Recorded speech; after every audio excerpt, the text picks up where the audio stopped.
Welcome to Politics Done Right on KPFT. I am your host, Egberto Willies. This is the progressive program that will take the mystery out of politics. This is the program that will encourage you to make sure government becomes we the people. Whether you are liberal, conservative, or otherwise, you get to air your point of view. Give me a call at 713-526-5738. That is 713-526-KPFT. Remember, you can also send me a tweet to EGBERTOWILLIES. That is at Egberto Willies. Let us engage. It is politics done right. 1, 2, 3, 4. Well, folks, welcome to one more edition of Politics Done Right. I'm Egberto Willies, your host. Thank you so kindly for being a part of the show. And as I speak to you, I just noticed that I didn't get, guess what we didn't get started? What? Facebook Live. Well, then I guess we'll just have a special intro for them. Well, here we go. We have a new special intro. Welcome to Politics Done Right. This is Egberto Willies, now on Facebook Live, on air, and on streaming. How you doing today? I'm doing pretty well. I mean, things are coming back to normal in certain ways. Of course, not for everyone. And of course, that's an unfortunate part, but it is getting hot again. It is getting hot again. So that's one thing. But you know what? It is Texas. It is Texas, but I tell you one thing about what has happened thus far, Shannon. I am so proud of the way Houston has been handling this catastrophe, which that's all we can actually call it, a catastrophe. Houston has been resilient. I mean, I go through my town, Kingwood, and Kingwood is... I mean, there's so many parts of that town that is destroyed. I'm talking the businesses from Lake Houston all the way down. Also, I went into some parts of the town on 59 East Houston to look at some of the damage. Some of it that's not being covered on TV or whatever. It's just so widespread. There's so much. It is so much. But I went out there and we covered it on the Politics Done Right on Coffee Party Radio. And I mean, it was just great to see the resiliency of the people, because people are helping people. Because you have people living with people. You have people that are out there cleaning homes. We have different groups that came together and clean homes. Facebook, for those of you in Houston, for those of you in Florida, it proves one thing. We still have it. We are still one country. So how was your week, my dear Shannon? Well, it's been pretty good. I just want to say, this event, it has made me very proud to be a Houstonian, Absolutely. a native Houstonian. Yes, absolutely so. And,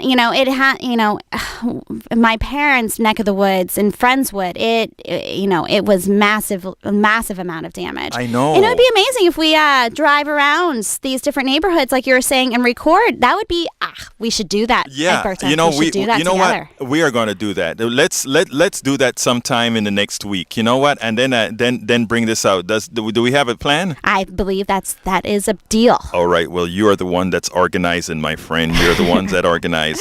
But so, how was your week? My week, I had a great week. I went out there, like I said, and I went to a few places to see how bad the damage was. I also worked with a good friend of mine with Coffee Party called Bobby Rodrigo. We went out there and we did a show in, I forgot the name of the street. But anyhow, we did a show there at a church where they're helping people and giving out food and all that sort of stuff. And one of the reasons we did that, again, like I said, because certain areas just weren't getting covered. Well, we decided to cover that area, and we are going to continue to do it. He came all the way in from Atlanta to help out. Wow. So I mean, you can't ask for more, and there are a lot of people that are doing that right now. And that's one beautiful thing that it's bad that it takes a tragedy to bring people together like this and to see the humanity across the board. But it's good that we see that from people. Look, it's community building exercise. Right. We don't have to sugarcoat it or anything. Yeah, there are some issues in places, but by and by, I think everybody is trying their best and they're doing a good job. But look, we are going to have a great show today. The title of the show is Do You See the Light? Single-payer Medicare for all is possible if we. And I didn't finish the sentence. I just ended the title with if we. But anyhow, subtitle, the time is now to push for Medicare for all. And so here it is. It seems like the stars are aligning. We have been talking about single-payer Medicare for all for a very, very, very long time. After all, H.R. 676 has been around for several years now. And yes, H.R. 676 has been around from before Bernie Sanders really made that one of his cause celeb. But that's okay. He took the mantra and he ran with it further than many others did. Anyhow, what's different now? As we continue to inform Americans day in and day out, they are starting to understand the pilfer by the medical industrial complex. But before I get to the program, I want to remind all our listeners that KPFT is a bastion of intelligent voices and programs. As a political activist myself, my favorites are The Monitor with Mark Babowie. That is every Monday at 7 p.m. And of course, we have Think Wing Radio with Mike Honig, also on Mondays, but at 9 p.m. And then there's Partisan Gridlock with Jeff Berg. That's every Friday at 3 p.m. And we have Open Journal with, well, a whole slew of a team, but we have Dwayne Bradley. We have, I can't name all of the team. A whole bunch of the team, yeah. They're so talented. They worked so well together, producing and bringing on great voices from our community. So I'm proud to be a member of that team. That is on Mondays now at 6 p.m. And I want to call out Dwayne Bradley about that show he did on Monday with the collapse of the towers. Mm-hmm. It was one of the better shows that I heard. Yeah, it was powerful. It was a powerful Sherry show. Put that one together, and she did an amazing job. That was a great show. Interview. I was hooked to it. I actually got home and I stayed in the driveway to finish listening to that thing. And then, of course, we have Jazz Latino Afro-Cuban Latin Jazz. Hi, Tamara Johnson Sheely. Jazz Latino Afro-Cuban Jazz at its very best, hosted with Juan Flores. Of course, and that is that's on. I believe it's on Wednesdays now, at from noon to 2. But I need to double check. Well, I got to update my records as well. And then, of course, we have the Human Condition at 3 p.m. followed by the Free Minstrel Show with Don and Dwayne. Correction, that was on Tuesdays. It was on Tuesdays. Between 12 and 2. Okay, there you go, folks. That is Jazz Latino Afro-Cuban Latin Jazz with Juan Flores on Tuesdays between 12 and 2. All right. Check out our full schedule at kpft.org, where you can find programming from music to politics to medicine to the eclectic. KPFT is listener-supported public community radio station. So please remember that if you like what you hear, visit kpft.org and ensure we remain a strong, viable community radio station that provides news, programming, and information not influenced by the corporatocracy. Here we go. This is KPFT 90.1 FM in Houston, Texas. We want to hear your voice. We want to hear your thoughts. Remember to follow us. Egberto Willies is the Twitter, and the hashtag is Politics Done Right. Before I get started, we're not in fund drive or anything like that, but I still like to always tell our people that as a community radio station, the only way we survive, the only progressive station in the east of Texas, in southeast Texas, the only station, we go all the way down to Galveston, all the way up to past Cleveland, all the way to Livingston. Yeah, we have a repeater over in Huntsville. And, absolutely. But some people say they can hear us all the way to Beaumont. Yes, they do, in Beaumont as well. So please, folks, do remember, we need to hear from you. So go ahead and go to kpft.org and keep us alive, especially during these times with hurricanes and all that sort of things. We need to be here because we need to keep your interest at bay. But folks, do you know what time it is? It's time for the weekly blog post. Okay, folks. It's time for the weekly blog post. And the title of the weekly blog post, and let me get to it here, is The Time to Transition from Obamacare is... What is it? The time to transition from Obamacare to single-payer Medicare for all is when? It is now. It is now. And who is it up to? It is up to you. There you go. That's who it's up to. So, folks, I want you to remember one thing, and this is important. Everybody's waiting for everybody else to do something. I am sorry. Nobody is going to do it for you. Right now, somebody decided to take on the mantra and push it. We had Congressman Conyers who pushed 676, and we had Bernie who kind of took up the mantra to push it, and nobody's really saying that this is a guy who invented it or anything like that.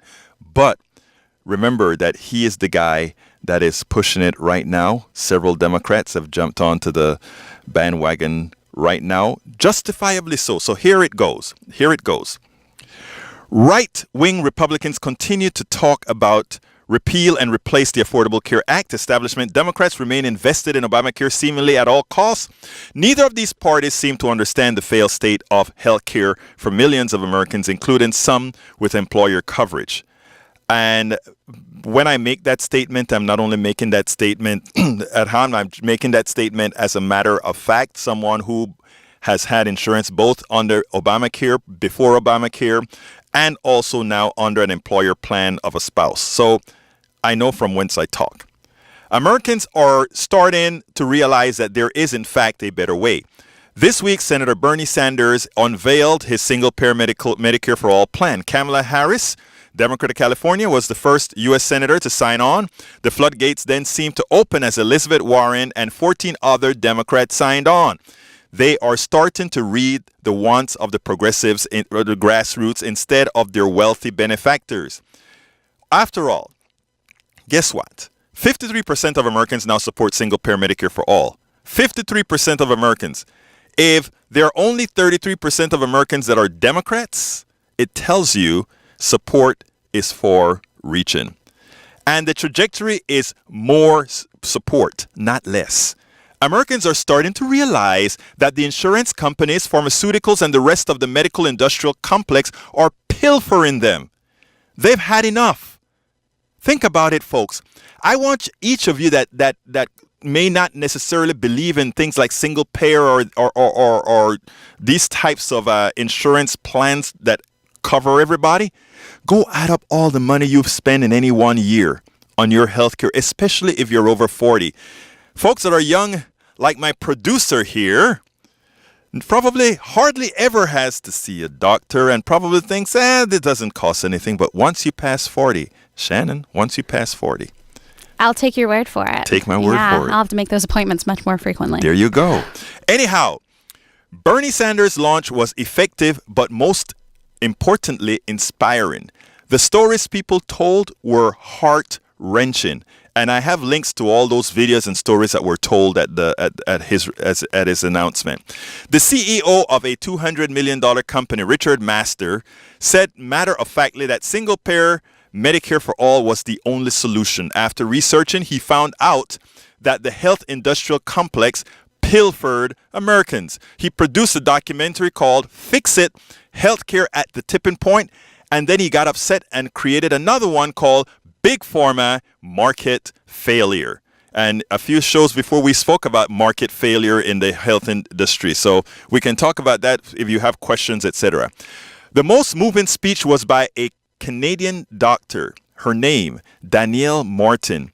She described the Canadian system and made Americans yearn for it.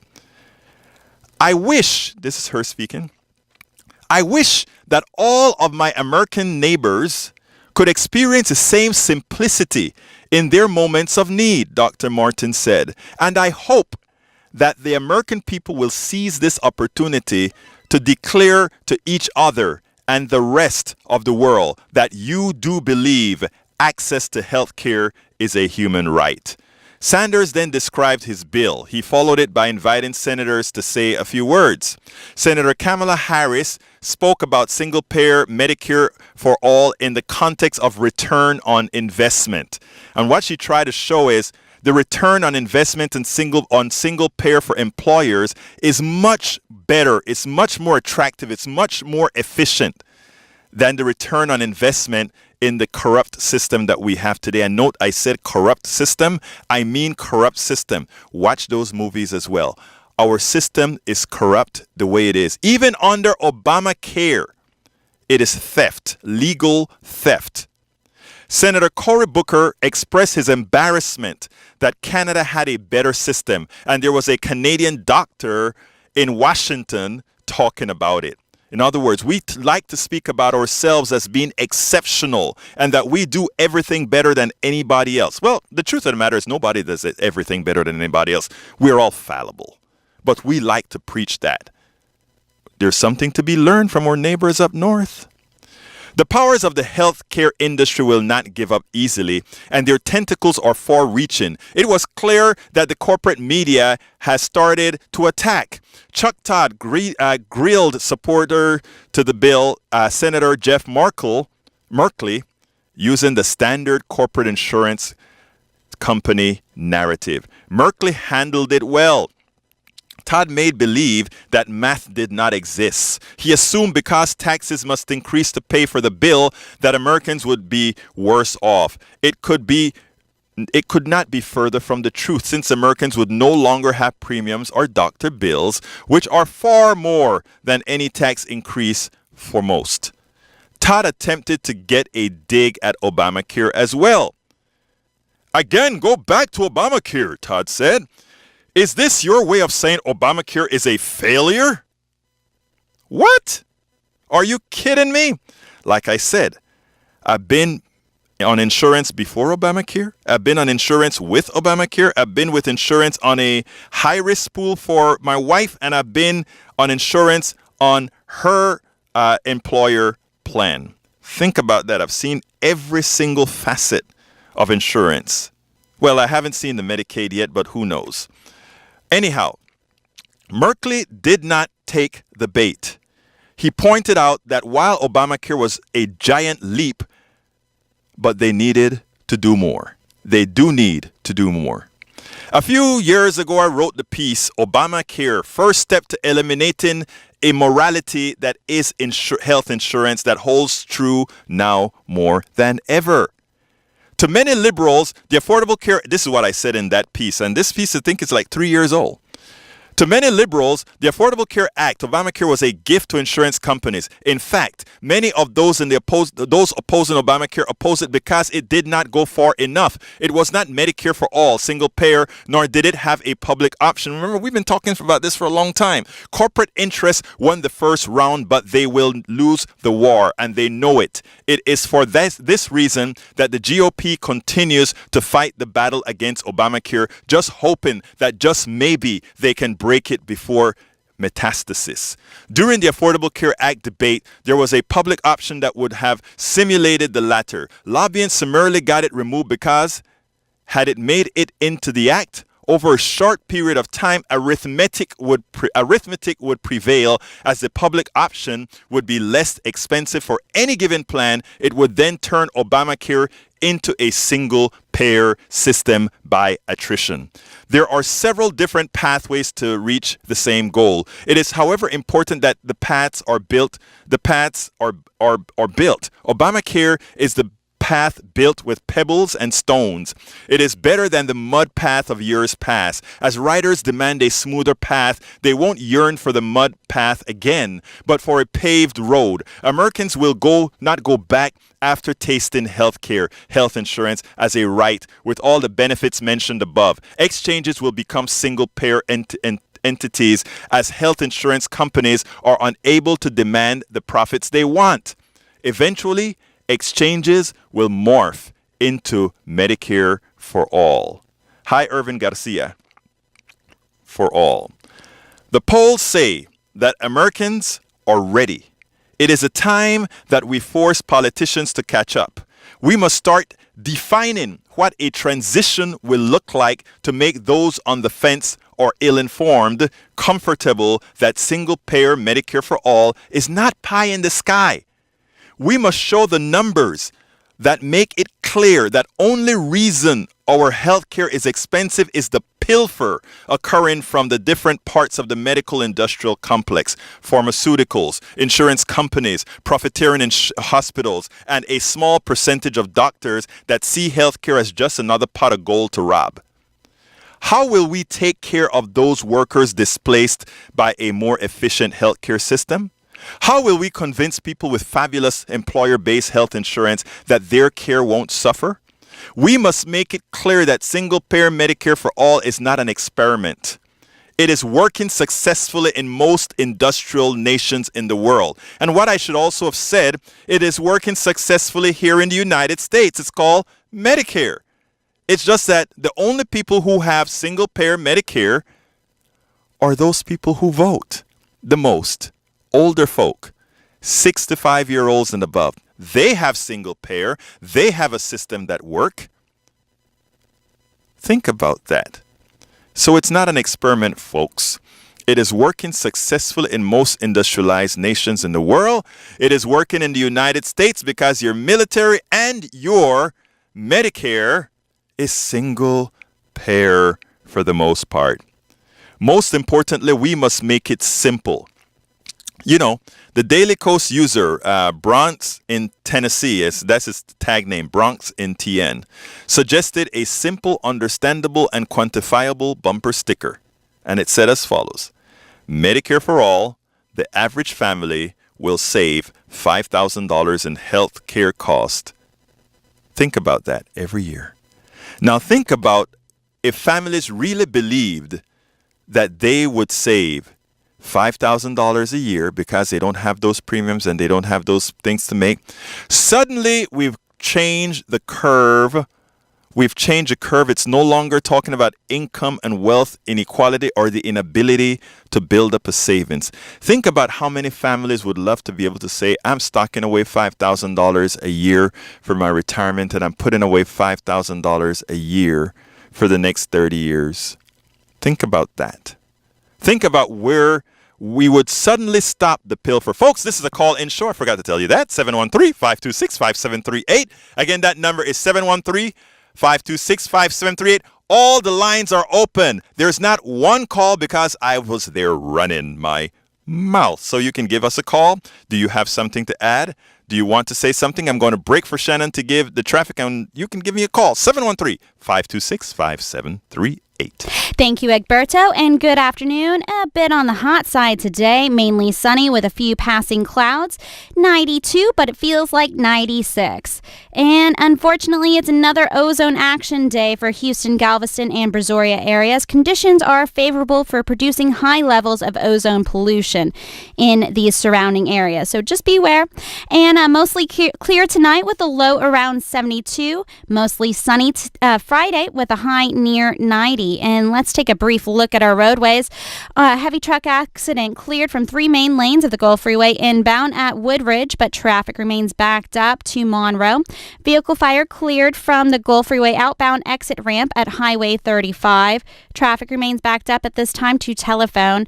And on the West Sam Houston Tollway southbound at the Southwest Freeway, there's a disabled heavy truck affecting the right lane and shoulder. A little bit of tapping on those brakes on the Katy Freeway outbound from Blaylock out to around Eldridge, and Highway 6 is still closed between the Katy Freeway and Clay in both directions.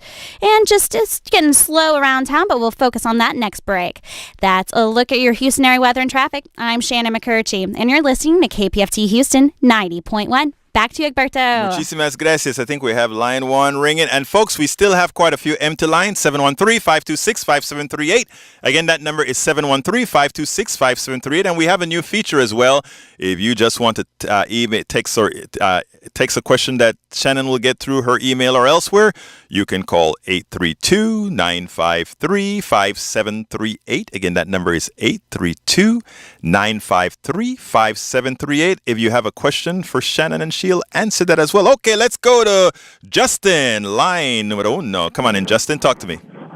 Hey, I wanted to get into the weeds a little bit, if you don't mind. Sure, go ahead. I want to kind of wonder something out loud. I don't. My question is essentially, what do you think of this? Okay. I reached out to Congressman Conyers' office last week, and I haven't heard back. Okay. So I was wondering, somebody who's actually obviously looked into this, if you know. If you read H.R. 676 in Section 103, I think it's 103.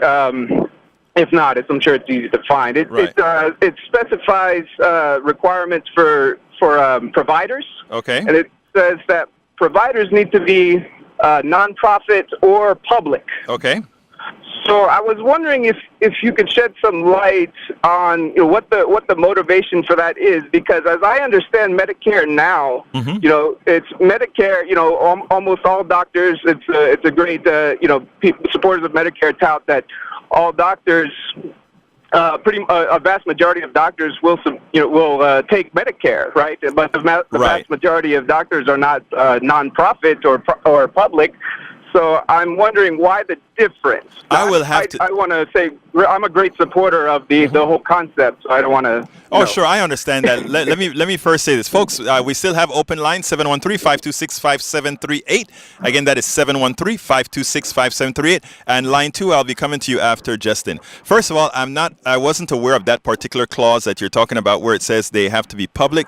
There may be some underpinnings to that. I don't think we ever wanted to say that doctors had to be somehow public or work for the state or anything like that. I mean, there are several levels of single payer and several levels of having one payer being Medicare for all, and that is, to put it bluntly, the extension of Medicare as we know it today. Now, today in Medicare, we also have a private option if people want, or the public option. Most people go for the public option because, again, it's less expensive and you get, in general, more. They make the private stuff look a little fluffier with the things they give you up front. But the reality is, mathematics will always hold. You can't have a profit motive and somehow give better service. You can talk about efficiencies, but if your efficiencies are greater, if your efficiency is not greater than 3%, it's all for naught. That's a long story though. But as far as they are concerned with that, I'm not sure, sir, about that particular portion, but do remember that that single payer Medicare for all is not something that is set in stone as far as how it is going to be written. In other words,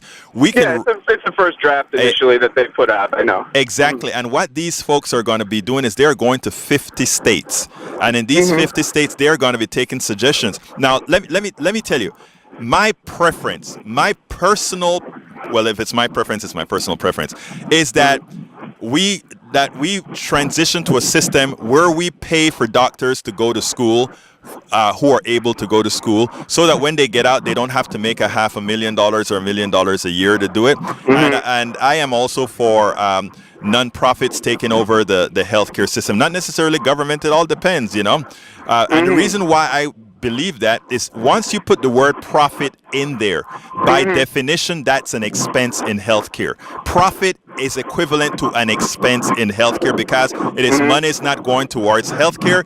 It is money it's going elsewhere. Anything else you want to ask, Justin? You have a lot of background noise. Oh, I'm sorry about that, but no, that's it. That really points to a good direction. I think maybe the guiding idea behind that clause in HR 676 is exactly what you said. Right. So I'll take that, and I appreciate your time. Thanks for taking my question. Thank you so kindly, my friend. Folks, we still have lines open, 713-526-5738, 713-526-5738. I thought with single payer Medicare for all, I was going to have my lines lined up. They're going to wait till near the end of the show, and then they're going to come in. Well, of course, there's another great way of contacting us. You can send us a text. Tell us that number in there. That number is 832-953-5738. And I'll get the message, and I can bring it to you, Egberto. Yes, so tell them that number again. That number is 832-953-5738. And that's another nifty way of sending in your comment or question into the show. Absolutely. William, I'm coming to you next, but let me just read a comment here. A question from Steph Mike. I have a question. Most people say Obamacare raised their premiums. I would like for them to explain to me how Obamacare raised the premiums, or did medical insurance companies raise their rates? That is a very good observation, Steph. It is the insurance companies who raise their rates. They can attempt to put the blame on Obamacare because for once in our lifetime, we had regulations that said insurance had to do what they say they were going to do. And not only did they have to do what they say they were going to do, they had to really provide insurance. Line 1 is ringing. They had to really provide insurance. Let me go to William, line 2. Come on in, William. How are you doing today, my friend? Hello, Egberto. Great. Talk to me, sir. Okay. The people that are whining the most about single payer are the ones that can afford to go to any doctor they want anyway, for the most part.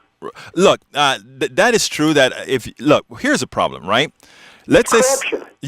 let's say somebody works for a great company, Shell. In Houston, it would be a lot of energy companies, Shell, Exxon, or whatever.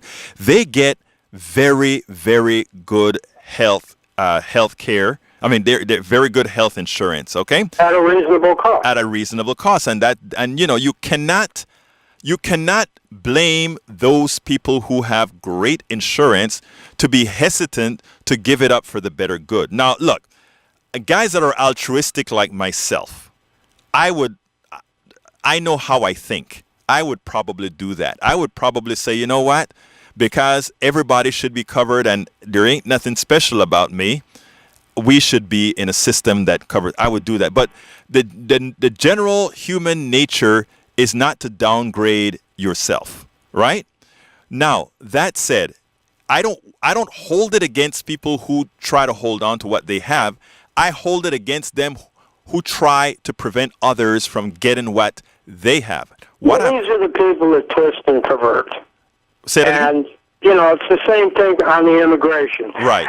They won't allow people to tell the real story, who was behind, what situation was behind, why we have immigration problems all over the world, because it didn't have anything to do with people belief. Right, but let me, I don't want to jump off to the immigration topic, but given that you brought that topic up, I just want to tell our audience in general a very important thing.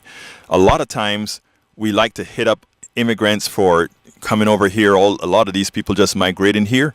The one thing a lot of Americans don't understand is American policy in many countries are actually responsible. Dictatorships where they had to run from the cartels. Right. So I mean, it's important. They're still running the drugs into the United States. And it's deeper. And we're the ones running it. Right. It is deeper. It's deeper than just drugs, though. There are policies that we effect in different countries that make it easier for folks to want to come over here. And again, so we have to take responsibility for that. But William, thank you so kindly for calling. Keep listening, keep calling. And do remember to keep telling people about us and tell folks to make sure we stay on the air. Okay, my brother?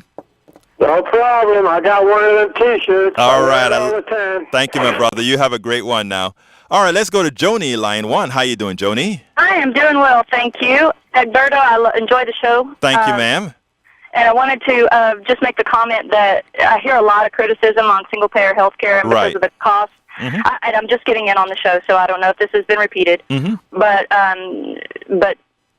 if you focus on the fact that in a lot of these countries the focus is on prevention. Right. It's on preventing illness because it's going to cost more if somebody gets sick. Right. And here we have it to where we want not sick but unwell. Because there's more money to be made on people being unwell. If you need their drug, then you're going to need another drug for the side effects to that drug. That's what keeps our hospitals and emergency rooms. In other countries, Sweden, I think, I've talked to someone from Sweden, and they actually promote homeopathics and things like this that they know can help prevent certain illnesses and maladies. So I think anyway, Shannon wanted to join in and say something as well. Yeah, that's what keeps our hospitals and our emergency rooms so busy. I mean, people wait so long that it becomes a critical condition that they have to be rushed to the emergency room. And 2 days, that's thousands of dollars. Right, exactly. And who knows how long it's gone on, and they've just ignored it because you're accustomed to taking Advil to cover up the pain. You're scared that, you can't afford it. You want to try to see how you can fight it off yourself. Absolutely. Right? Because you don't have that coverage. Absolutely. Yes. And at least with single payer, the healthcare industry, the insurance companies, they can make it go up as high as they want. They can collude. I mean, you'd hope that they wouldn't do these things, but it happens. And they can make it to where the costs just keep rising. If costs keep rising in a system that's run by the government, then you've got at least a vote. That's something you just said something, Joni, that is magical. And Jeff, I'm coming to you next. And folks, there's still open lines 713-526-5738. Again, that number is 713-526-5738. You can get in right away, and one's ringing right now, and Shannon's gonna get you. Look, what you just said is so important. We don't have a vote on insurance companies other than buying it or not buying it. But when we buy it and they do us wrong and they do others wrong, we have no recourse. So we have to remember what you just said, Joni. It is about you can vote the bums out if they give a bad program. For a private corporation, it is a dictatorship. Control. Always, yep. And, so when people always talk about, the government controlling my health care, for me, it's amusing, right? Because I'm like, but wait a minute. You are the government.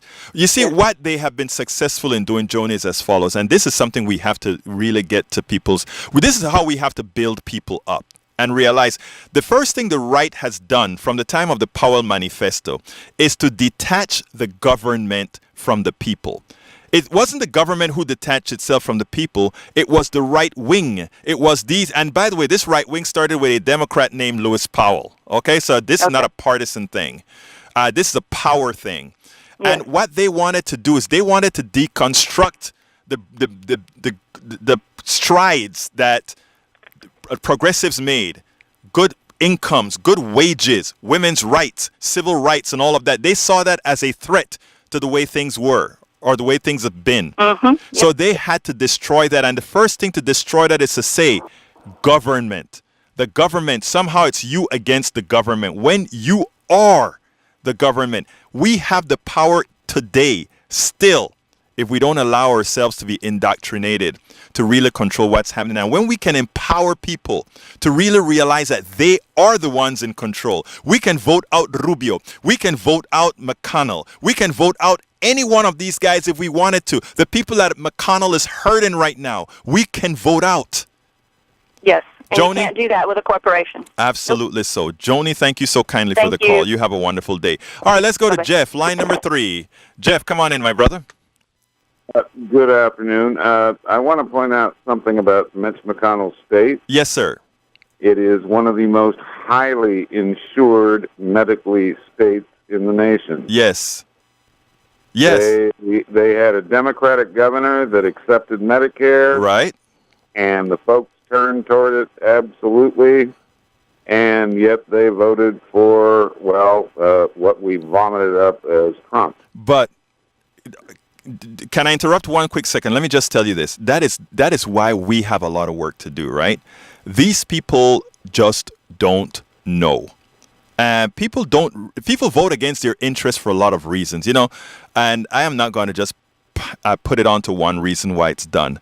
But what we have to do is we as people, as just average American citizens, we have to go out there and talk to these guys, not as if they're stupid, but try to get into their heads and see how can we really work together to get something done, to get you to see, I don't want you to become a Democrat. I don't want you to become a liberal. I don't need you to become a progressive.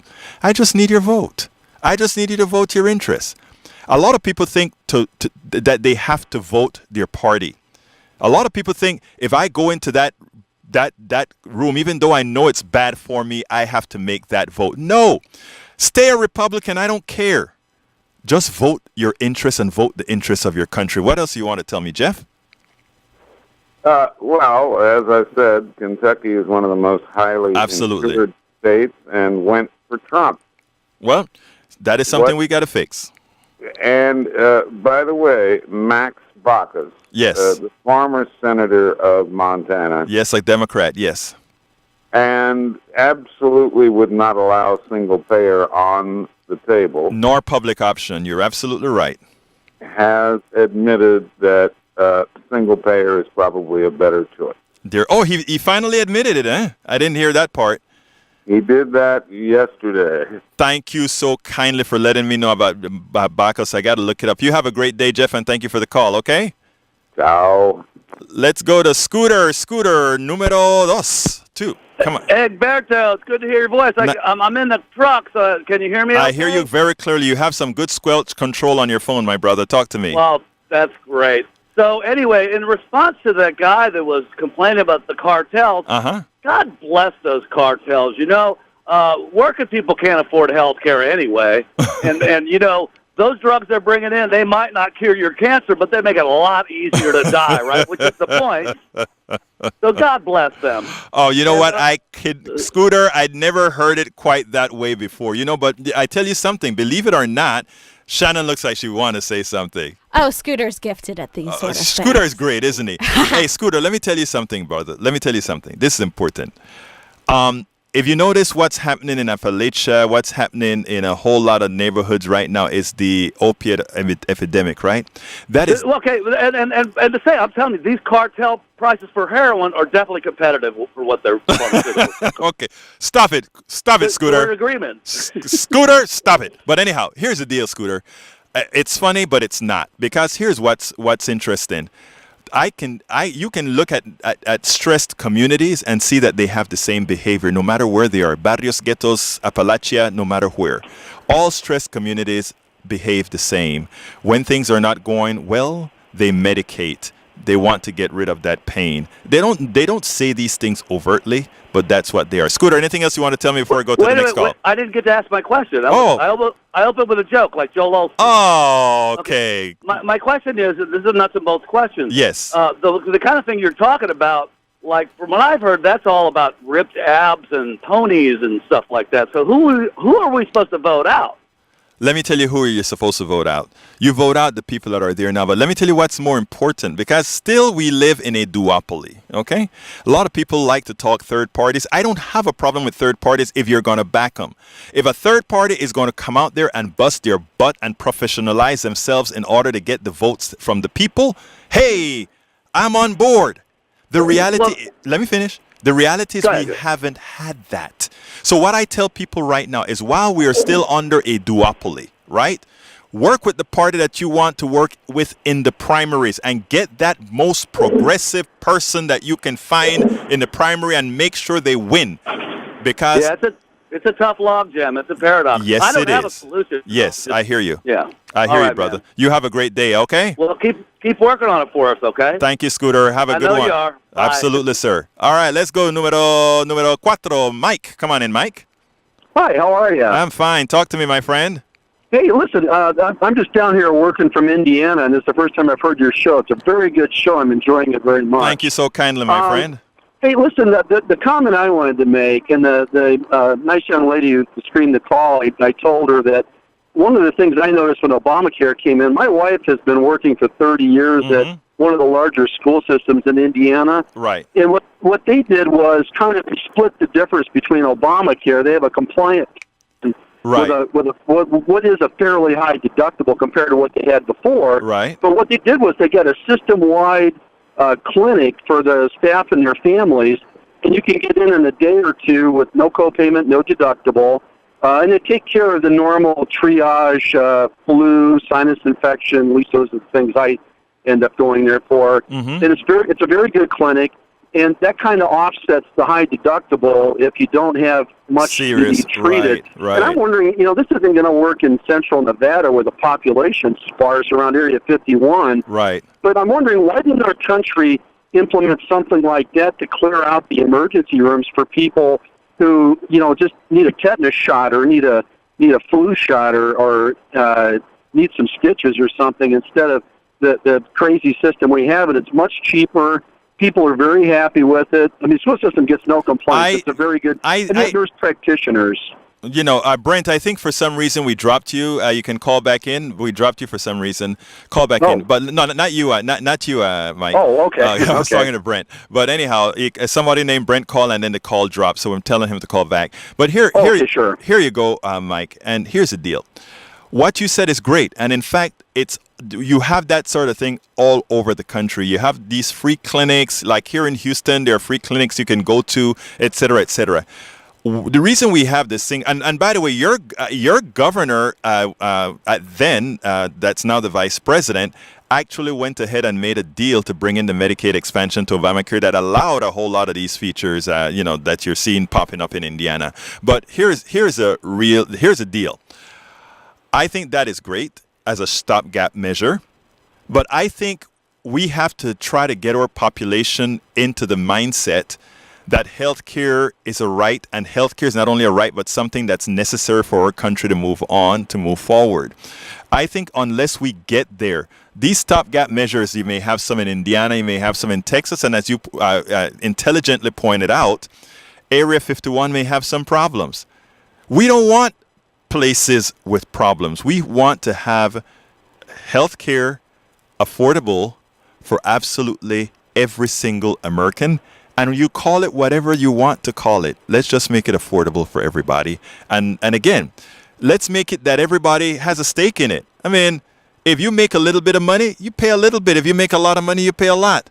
I'm telling you, when I made quite a bit of money, I had no problems paying a hell of a lot of taxes. When I don't make a lot of money, I don't have a lot of problems paying a little taxes. So, I mean, I think that's where we need to get. Anything else we want to add, Mike?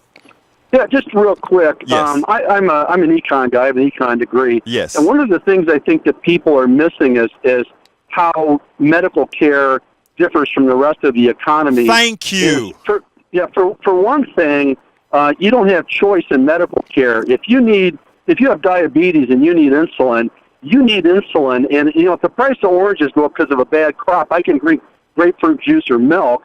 I don't have that luxury with my health care. I need what I need. Mike. Some of it's life vital.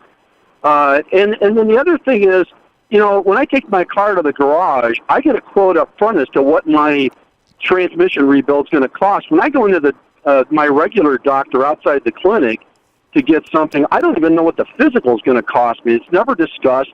And if you ask them, they seem put off by it. Okay, Mike, I got to stop you there because you've made the point. And let me tell you something. That is the most intelligent and necessary point that we've made thus far. And let me tell you why. You identified exactly why healthcare doesn't follow the market model. You get it. You're an economist. And Krugman gets it. Other economists get it. It behooves me why more cannot. Because you're absolutely right with what you just said. Now, if you could get that in the heads of many people in Kentucky, of many people in Texas, of many people in North Carolina, South Carolina, and all these places, we will do just fine. But you have to be out there putting that message out as well, my friend. Not just KPFT, but you as well, right there in your sphere of influence. Anything else, Mike? And thank you so kindly for the call. Thank you so much for taking my call. Again, great show. I'm enjoying it. Thank you, sir. You have a wonderful day. I got to go for You too. Thank you. You have a great day. Now, got to go for a quick break. Shannon is going to take me out. Brad, Ray, and Bruce coming up next. Thank you, Egberto, and good afternoon. A bit on the hot side, mainly sunny today with a few passing clouds, 92, but it feels like 96. And just beware, there's another ozone action day. There's been too many of those. That's for the Houston, Galveston, and Brazoria areas. That's conditions are favorable to produce high levels of ozone pollution. That's what that means. So they suggest, trying to, if you are sensitive, please try to limit your time outside and, share rides. Try to cut down on the amount of pollution that's able to be pumped out there. And mainly clear tonight with a low around 72. Mostly sunny Friday with a high near 90. And let's take a brief look at our roadways. On the West Sam Houston Tollway northbound at West Park, there's a heavy truck accident affecting the left lane and shoulder. That's backing up traffic to Beechnut. And on the Katy Freeway outbound at Willcrest, there's an accident affecting the left shoulder. Traffic's backed up to Antoine, and a few slow-going areas around town starting to build up, including on the West Sam Houston Tollway northbound. That's from Beechnut all the way up to 290. Expect some delays. And on the Northwest Freeway, it's starting to slow down a bit from around Pinemont all the way out to Highway 6, and slow-going as well on the North Freeway outbound from around downtown out to West. And of course, this time of day, it is slow on that West Loop in both directions from Evergreen up to the Katy Freeway, and then it extends northbound over to Irvington. That's a look at your Houston area weather and traffic. I'm Shannon McCurchie, and you're listening to Politics Done Right here on KPFT Houston. Back to you, Egberto. Muchísimas gracias, mi amiga. Okay, folks, I just want to reiterate what Mike just said. Healthcare is not based on market principles, and as such, we cannot attempt to do it. So go back to our podcast. I think I'm going to cut that one out and put it on the blog all on its own. Mike, that was a great statement. Okay, let's go. Brad, number 5. Yeah, Egbert, earlier yes, sir. On your show, you said something about if we had single-payer health care, each household would save $5,000. Yes, sir. Well, there's about 110 million households the last time I counted, okay? Yes. Took me about 3 weeks. That's okay. I know where you're going, but go ahead. Multiply 5,000, that's $550 billion. There you go. I don't believe the number. The number's bogus. Okay, that's the Department of Defense, and we're not going to just have the Department of Defense disappear. No, let me explain that to you, sir. Not going to happen. Hold one second. Let's say what we're trying to tell people here. It is true, and it's a factual number. The healthcare business is over $2.something trillion, $3 trillion. I don't remember how many of it, okay? We contend right now that there is more than a 30 to 40% slack in healthcare because of all the pilfering that occurs. If we take a look at the amount of profit that the insurance companies make just for paying a bill, that's 33% of all premiums paid. Every single penny of the premiums paid, they take about that amount. We take a look at the inflated drug costs, which we as Americans already paid for. We paid for the development of many of these drugs that are then sold back to us at these high prices. So the number is very, very realistic, sir. Very realistic. No. See, because here's your problem. Yes. Okay, with the whole healthcare system. My dad, he died last month. But I'm so sorry to hear, sir. And you got 30 seconds, but I'm so sorry to hear about your dad. He was really old, and he said basically every time he was in the hospital, he was healed in 21 days because I guess that's when Medicare or Medicaid ran out. You know that. And he told me even the good doctors are crooks. I hear you. And that's your problem. Okay, what you need to do is you take, for example, there's something really good in Obamacare where they have preventive maintenance, like colonoscopy is free. Okay, but the problem is, if you're a halfway decent doctor, you're going to find every single time a polyp, and therefore it's surgery, and it's going to cost a lot more money. Right. Okay?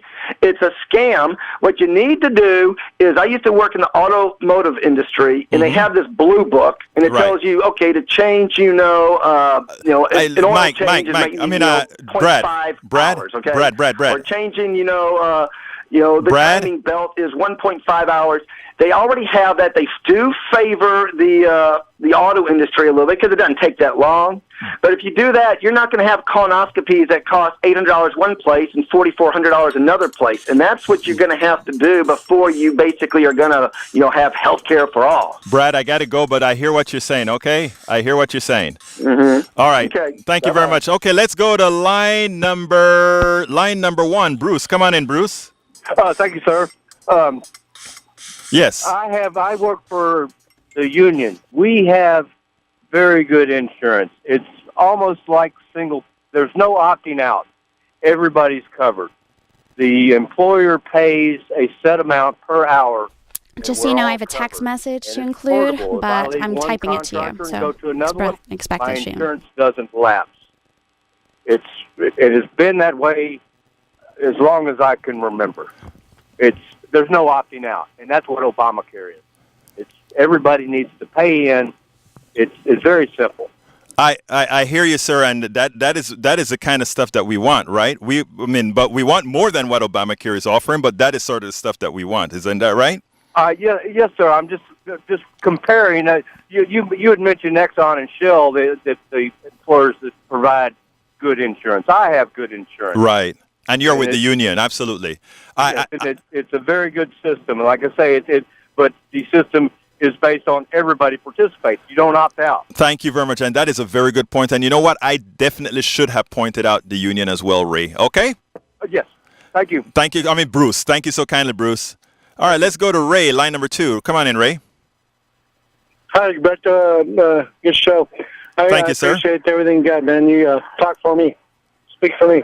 I don't know if this is important to you guys, but or whoever doesn't have insurance or whatever, but there's little local clinics that I've got a little local clinic only like a half mile away from me, and I've got insurance. I could have gone to there's one of those big hospitals up the street from me. Right, Memorial in Humble it would be Memorial. Yeah, in Humble, right here.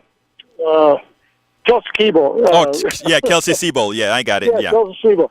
And I chose to go over there to their little clinic, and they're clean, they're professional, and they do everything that you need to do. Mm-hmm. And this is general health care. It's not like the specialty or nothing, but right. I mean, I encourage people to seek out those little clinics, and the one we have is called Central Care. It's just right up the street from me. But I imagine that people stick at those little clinics probably save a lot of money. I've got insurance, and they take my insurance card. But last time I was there, I only had about $30 for a visit, and that was it. And then they took care of me. They prescribed what I needed, and I thought everything was professional. I think I just want to let people know that those things Ray, are optional too, and they're out there. And I appreciate that.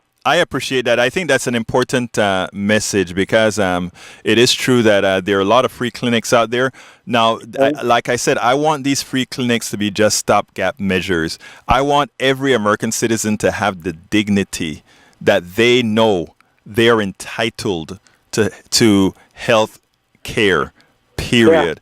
I don't want people to have to fight in the times of their biggest need to figure out, how can I do this? Can I really do this? So thank you so kindly for calling, Ray. You have a wonderful day, okay? Keep listening, keep calling. All right. I got a text message using our 832-953-5738, and it says as follows. Caller would like to know, bring up the aerial spraying by the U.S. Air Force tonight from sunset to sunrise of over 6 million acres over the greater Houston area with new...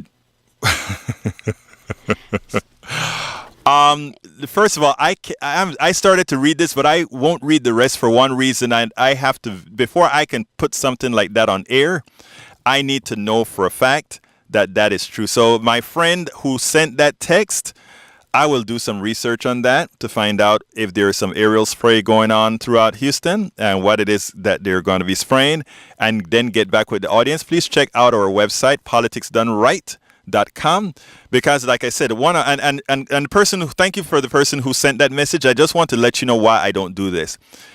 KPFT, we work very hard on maintaining a credibility. We want you to know that when we tell you something, that it is in fact so. And when we do make mistakes, which we will be honest as well in correcting them. But I won't jump and make a mistake when I have the opportunity to check first. All right. But folks, this has been a great listening to you guys. This is Politics Done Right. I'm Egberto Willis. You guys have a wonderful rest of the day. Bye-bye.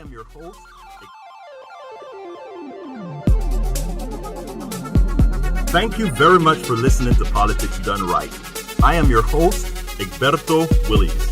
You can personally reach me by sending an email to egberto@politicsdoneright.com. Remember, Egberto is spelled E-G-B-E-R-T-O. Change starts with you. 90.1 KPFT gives you information not tainted by corporate interest. Please visit kpft.org and contribute. Let's ensure continued access to real information and news remain available to all. Again, thank you very much for listening to Politics Done Right.